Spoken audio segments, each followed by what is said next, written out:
Hi, I'm Lou Gramm, and you're watching Life Minute TV. And boy, does she give good interviews. Legendary rock band Foreigner is celebrating 50 years of music with new U.S. tour dates, a new musical coming out early next year, and a new frontman.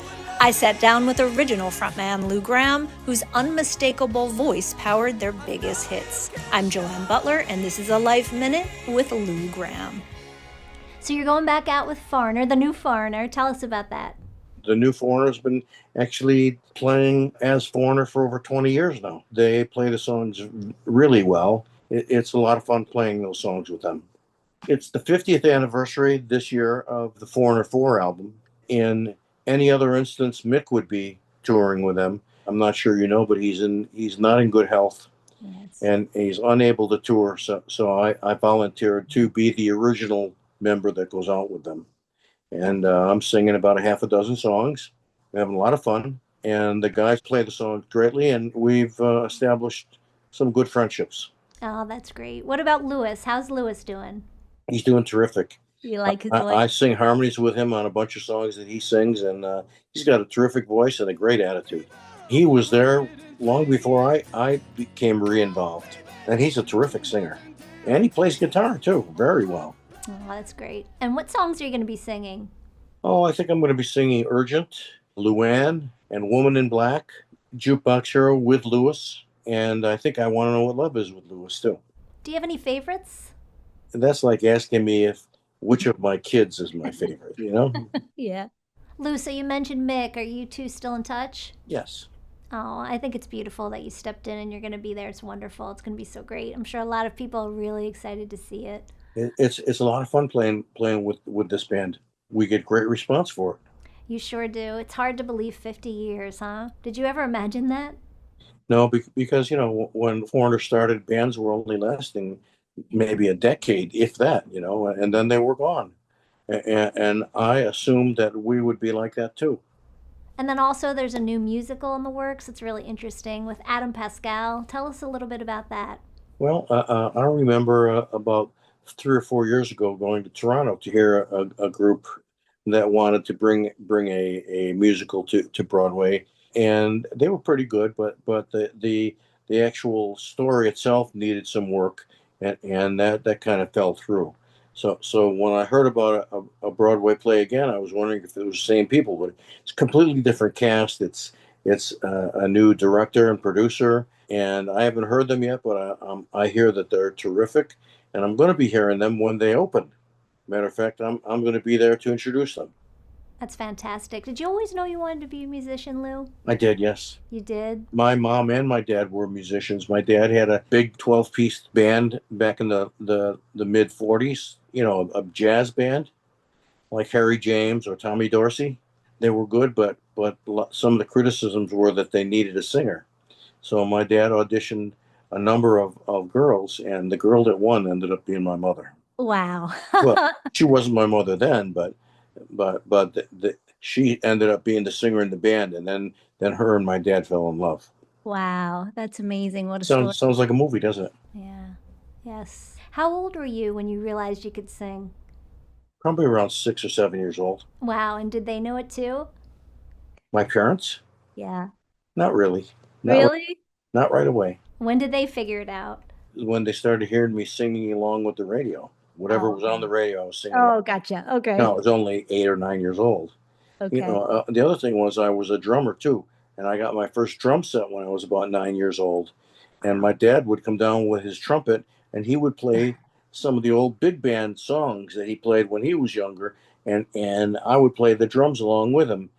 And then my mom would come down. This was in the basement. My mom would come down the basement stairs, swinging her dish towel like this, and she would start singing. Oh. And we had awesome jam sessions, just the three of us. Oh, that's so cool. I love it. Now, my older brother was being taught how to play trumpet by my dad. But I had my drums set up, and I would practice my drums every day after I got home from school. And then I'd put the sticks down, and I'd run outside and go play with my friends down the street. Then we'd have dinner. After dinner, I'd go back downstairs to play my drums again. And my seat was low. I couldn't even hit the snare drum. I couldn't even reach the cymbals, and I'm going, what's going on here? So the next day, I fixed everything up. I played my drums, and instead of going down the street to my friend's house, I ran around the back of the house, and I was looking in the basement window. And who comes down the stairs? My brother Ben. And he sits down at the drums and adjusts them all to his height. He was about a foot taller than me. And then he starts playing. And I was like, because he was good, self-taught, and he was really good. Oh boy, it was rough hearing somebody learn so fast and be so good, while I was just at a regular pace. He blew by me in less than a half a year. And he ended up going to Berkeley School of Music for percussion.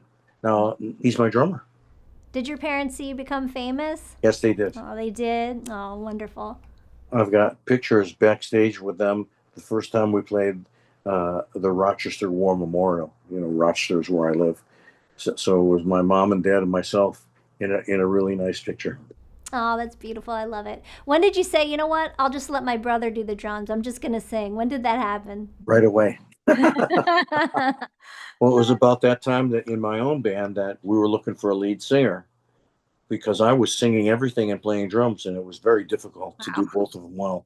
So we auditioned singers, and we couldn't find any singers. But we found a good drummer. So I went up to the front, and the other guy played drums. How did Foreigner begin with Mick? How did you guys get together? Well, Mick was in a band called Spooky Tooth, and they were a very good band, and they came to Rochester, New York, where I lived, to play a show. And Black Sheep's manager worked for A&M Records on his day gig, and Spooky Tooth was on A&M Records. So we got free tickets to go see Spooky Tooth, and after the show, we got to go backstage and meet them. And I carried the 2 Black Sheep albums with me, and we met all the guys at Spooky Tooth. And as fate would have it, I gave the 2 albums to Mick, and I says, this is our band. I hope you like it. It wasn't long after that we got the slot to open the show for the Kiss tour. Wow. That would have been huge because we just released our second album. We could have promoted both albums playing as in the opening position for the show. And we played the first night of the tour, we played Boston. We went on, and when we were finished, we're starting to walk off the stage, and we were getting a standing ovation. Wow. And we went to Kiss's tour manager, like, what do we do? He says, you go back out there and you play another song. When you get an ovation like that, you go play another song. I said, really? He says, yeah, go on, get out there. So we played another song, and we came off stage, and they were standing ovation again. And he says, you did well. That's enough now. So we went back and we changed our clothes, and we sat down to watch Kiss play. And that was terrific. They were good too. Then we got in the band station wagon. The guys in the band got in the band station wagon. We drove back to Rochester. This was Christmas Eve, 1975. Okay. Yep. And I made it back to Rochester about 3:30, 3:45 in the morning. I went to sleep. At about 6:15, I got a call from the head of the crew saying that the equipment truck slid off the New York State Thruway after it hit a patch of ice and went off the road and tipped over. A couple of us got back in the band car, and we drove back to where the truck was. And the people at the gas station had jammed the door up so we could see the equipment, and about 80% of it was destroyed. And we were supposed to be in Florida 2 days later to play our next show with Kiss. I called Kiss's tour manager, and I told him what happened. And I says, we asked our parents to help us get some used equipment so we can keep touring with you. And I said, but it's a recession. They're barely making their house payments. He says, don't bother with your parents. He says, go to Capitol Records. You just made a new album. They should back you up with new equipment and a truck so you can promote the album and make everybody money. So we called our contact at Capitol Records and told them what happened. And she said, oh, that's a tragedy. I says, can they help us with some money so we can keep touring with Kiss? She says, well, we're in a big meeting now. I'll bring that up, and I'll call you back later in the day. And she called us back later in the day, and she says, no, they won't do it, and they're dropping you from the label. Wow. You're kidding. Basically, that was the end of the band. We would meet about once a week at one of the band members' house and talk about getting part-time jobs and maybe getting some used equipment and starting to play clubs again, And that didn't really sound so good to anybody, but we didn't know what else to do. And during one of those meetings, my dad called over there. And so I took the call, and my dad says, some guy named Mick Jones called me and wants to talk to you. I says, really? He says, yeah. He says, he left his number. I says, I'll get it from you later, Dad. So I didn't say anything to the band members, but I did call him back, and he remembered me, and he says, I listened to your albums. He goes, they're good albums. He says, boy, you're a really fine singer. And he says, I'm not in Spooky Tooth anymore. I says, I'm starting my own band. He says, and I have some of the players already with me. He says, but we're looking for the right singer now. Can you come to New York and audition? He says, I'll get you a plane ticket. I says, I'm still in Black Sheep. We're still trying to remedy our situation, or at least come to some conclusion about what, if anything, we're going to do. I said, can you call me back in 2 weeks? He says, yes. So during those 2 weeks, we decided that we didn't have the money to do anything, and we were just gonna end Black Sheep. Aw. So then I told them about Mick, and they says, you've got to go there. I says, I wasn't going to go anyplace until we had a conclusion about what the band was going to do. I says, now I can go there without feeling like I'm japping out the band. Yeah. So they wished me good luck, and I got the job. Wow. What a story. That's amazing. Yes, it is. Well, if that didn't happen, Foreigner never would have been. So, well, there you Well, go. they would have got somebody else, Yeah, and well, maybe Black Sheep would have reformed and done good, but it turned out the way it's supposed to turn out. and the rest is history, as they say. When did you know it wasn't going to work? Why did you leave? After Foreigner 4, we weren't playing a lot of rock songs on our new album. We were playing all mid-tempo and ballads.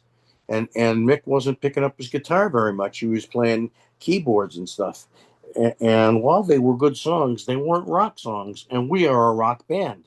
So I started to get very tense and upset about the direction that the band was going. And when we'd play these new songs live, we weren't getting a lot of response because people wanted our rock songs and we weren't playing them. So at some point, I just decided that I didn't want to be in a band like this anymore, and I gave my notice and left. And I did my solo albums, started doing my solo albums then, and they were rock.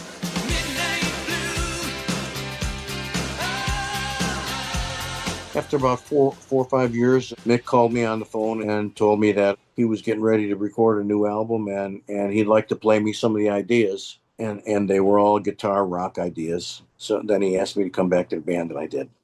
And the Rock Hall of Fame induction, finally. It was awesome, but it could have been so much better if it had come 10 years earlier. We were eligible 20 years ago, and we weren't nominated. If we had been nominated and inducted all that time ago, Ian McDonald would still be alive. Mick would still be in better health and ready to play. The original band could have got on stage and performed some of those songs at our induction. But as it stood, the new Foreigner played that night. And they played well, but it just wasn't the same. See, there was somebody in that organization that was keeping us out of the Rock Hall. They were more or less making sure that we didn't get enough votes. Oh my God. And it's supposed to be a unanimous vote, so we'd have 6 yeses and 1 no, and that would keep us from getting in. Wow. And that happened for about 8 or 10 years in a row. And we finally found out who it was, and the rest of the board of directors fired that person. Oh my God. Yeah, but it was a little too late. By the time we did get voted in, one member was passed away. The other one, Mick, is not well enough to even play at all. Yeah. Oh, do you think he knew though? Did he understand? Yes, because we called him on the phone when we received the award, and we're talking to him over the phone while the audience was listening to the conversation. We were telling him that this award is mostly for you, Mick, because you had the foresight to put the band together, and your input on the songs, was largely responsible for us getting to this point. I know he heard that, and I think he started to get emotional. It felt good at that moment to let him know that we were not only proud of ourselves, but particularly proud of him. Well, you've been through a lot too. You suffered a brain tumor? Yes. I went to 3 brain surgeons and they all did MRIs, and they sent me home to put my affairs in order because they didn't think I had a chance of surviving the operation. The last one that sent me home, that night I watched 2020 or 60 Minutes on TV, and there was a segment about a brain surgeon in Boston who used laser surgery to operate on inoperable tumors. Wow. And at the end of the segment, they gave his phone number. So at 8 o'clock the next morning, I was on the phone with his secretary, and that was on a Tuesday. And they brought me in Thursday, and I did some more tests. And Friday morning at 4 a.m, they were wheeling me into the operating room. Wow. 19-hour operation. Although the operation was a success, he told me that I was going to be going through some struggles. My equilibrium would be off. I might not be able to find all the words I want to find in a conversation right away. Yeah. And he told me he didn't want me touring for at least a year and a half. And 2 months later, I was on the road. And I couldn't remember the words of the songs. I had them written out in a semicircle around my mic stand. And I'd every time I'd come to a verse I couldn't remember, I'd look down and see the words. I'd read the first 3 words, and then the rest of it would come to me. And then it just eventually came back to you? How long did that take? A couple months. Wow, that's not even that long. Not long, but it was a long time for me, Yeah, yeah. What would your current self say to your younger self with all you've been through? You're lucky you're here. You're blessed that you're here. Who were your inspirations growing up? As a band, the Beatles, and the band Free. You know the band Free? Yep. All right now. They were an inspiration, including the singer Paul Rogers, who eventually formed Bad Company, Steve Winwood from Traffic, Steve Marriott from Humble Pie. Those were my main vocal inspirations, yeah. And they were great songwriters, too. Yeah. And how do you take care of your voice? Do you still do anything, any exercises? I still take lessons from a gentleman who's in his mid-80s. He sang opera and Broadway shows.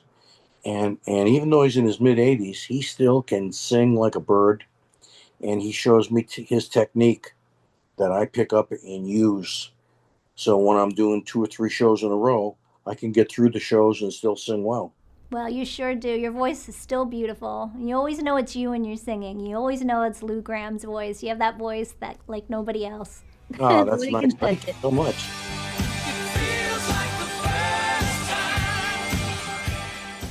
So what do you do to relax when you're not working? I like my sports. I like watching it live or on television. I also collect muscle cars. I have 5 of them myself. Wow. And I go to cruise nights and car shows and stuff. That's my hidden passion, and also my children. I have 5 children who I really love, from age 45 down to age 7.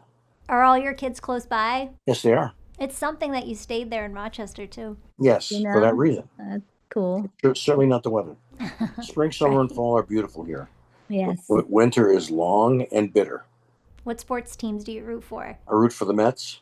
I root for the Bills football team. Very nice. Do you binge watch anything? I like the series Deadwood.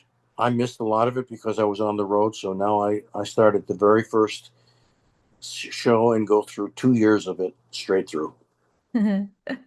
What's your favorite comfort food? Pasta. Pasta is my favorite regular food. And I think banana cake is my favorite dessert type of food. Banana nut muffins. Yeah, me too. It's one of my favorites too. What does music do for people?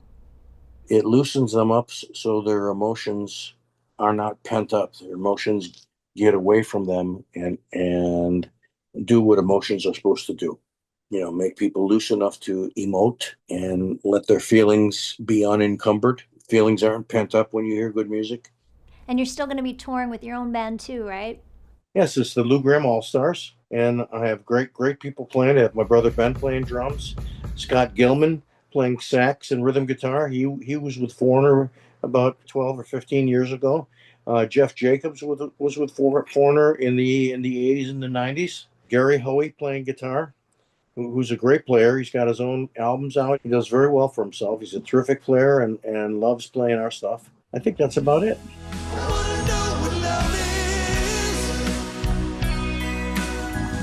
I have a new album coming out in September. It's all brand new songs, and I've been working on it for about a year and a half. Wow. And I think it's a very well written and emotive album with very strong songs, I think, and I hope it gets promoted well and sells big, and we hope to go on the tour to promote it. At the end of that tour, I'm retiring. Wow, really? So you say? No, I've made up my mind. Really? I've almost done it a few times, and I still probably will tinker and write some songs, but I don't want to be on the road anymore. Or, I just don't. I've seen everything there is to see. Well, good for you. You deserve it. Yep, I've just had enough. That's all. Well, we'll see. I'll check in with you later when we'll see. Okay, you're on. You're on. Aw. Well, gosh, it's been such an honor and a pleasure to talk to you. I've enjoyed myself a Thank lot. you so much. You give good interviews. Aw, thank you. To hear more of this interview, visit our podcast, Life Minute TV, on iTunes and all streaming podcast platforms.